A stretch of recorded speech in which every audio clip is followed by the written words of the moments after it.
and welcome to Realty Buzz, a show where you get to know all about the real estate top happenings. This is Mansee Dave and let's take a look at what we have today. The first news for the day is from China. Well, the statistic states that the China home prices are falling year on year. Let's take a detailed look into the story.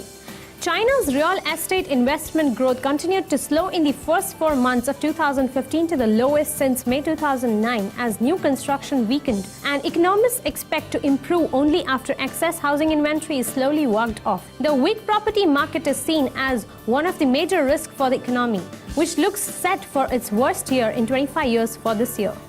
The weak property market is seen as one of the major risks for the economy, which looks set for its worst year in 25 years this year. China home prices fall 6.1% year-on-year in April. New home prices in Beijing fall 3.2% last month from a year earlier versus the previous month's drop of 3.7%, according to the National Bureau of Statistics. Average new home prices in China's 70 major cities fell for the 8th consecutive month in April from a year earlier, down 6.1%. New home prices in Beijing fell 3.2% last month from the year earlier versus the previous month's drop of 3.7%. New home prices in Beijing fell 3.2% last month from a year earlier versus the previous month's drop of 3.7%, the National Bureau of Statistics said. They rose 0.7% in April from March. Shanghai's home prices were down 4.7% last month from a year ago versus a 5% fall in March. They were up 0.6% from the previous month. Well, the next news says centre scraps Kutch SEZ proposed by the then Gujarat CM Narendra Modi. Back in 2007, the Gujarat government had floated proposals to set up SEZs for handicrafts and artisans on 132 hectares of land in Moti Chiral village. Let's take a look. The Gujarat government, headed by the then Chief Minister Narendra Modi, had pushed the proposal and obtained central permission for a special economic zone in Kutch.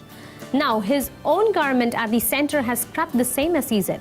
While formal approval for the same was granted by the Board of Approval, which operates under the Ministry of Commerce and Industry then, the project was cancelled in February 2015. The formal approval for the SEZ for handicrafts was first granted in June 2007.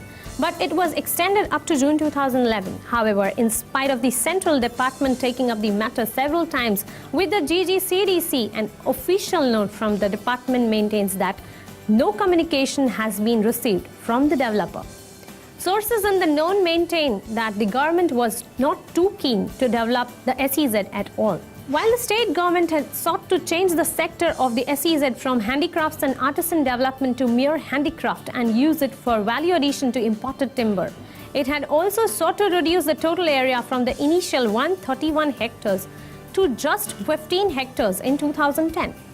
The next news says more brands, limited space, see malls shorten lease tenures.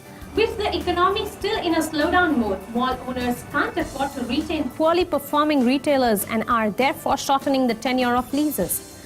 Perform or perish is the rule for most of corporates in India, which is no different from retailers too. The length of anchor tenant agreements, market watchers say, has halved from 18 to 21 years in the early 2000s to 9 to 10 years, but there have been cuts for other occupants too. Tenures for vanilla brands have been shortened from 9 to 10 years to anywhere between 2 to 3 years. Experts say the agreements are under constant scrutiny in part because of the shortage of good-performing malls. Vacancies in India are estimated at around 18% last year, but there is also a fairly long waiting period for those wanting to set up shop in top-performing malls where vacancy rates are typically below 5%. According to a source, the retail business has become so much more dynamic in just the last 5 years that it is impossible to foresee the next 2 years, let alone the next 2 decades. Locking in tenants for 18 to 21 years will inhibit a mall's capability to correct its model if necessary. A source reveals there is pressure on malls to partner with only highly productive brands, and the pulls and pressure of business have rung in performance clauses into mall agreements. Such clauses are relevant given that developers and mall owners have a revenue-sharing arrangement over and above the fixed rentals. An increasing number of international brands wanting the limited space in high-performing malls has caused developers to cut down on predetermined commitments, such as tenure of business. That will be all for this episode of Realty Buzz. We will be back with more such news on real estate sector. Till then, goodbye, take care, and keep watching Spin TV.